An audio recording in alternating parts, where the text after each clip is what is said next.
శ్రీరామ్ అందరికీ నమస్కారం అండి. నా పేరు నూలు భవ్యేష్.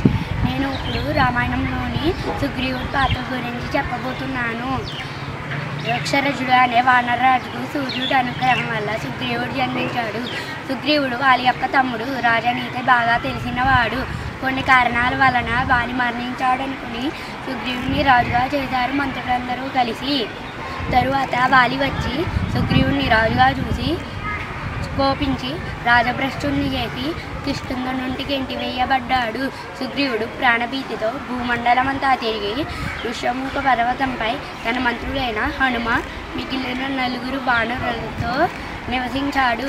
సీతను వెతుకుతూ వచ్చిన రామలక్ష్మణుల్ని చూసి వాలి పంపించాడనుకుని భయపెడితే హనుమ వారి వద్దకు వెళ్ళి సుగ్రీవుడు వృత్తాంతాన్ని వారితో చెప్పాడు. రామసుగ్రీవులకు అగ్నిసాక్షిగా మిత్రత్వాన్ని ఏర్పాటు చేశారు. వాలిని చంపి కిష్కింధకు రాజును చేస్తానని శ్రీరాముడు మాట ఇచ్చాడు. సీతను వెతకడంలో తన బలగాలను వినియోగించి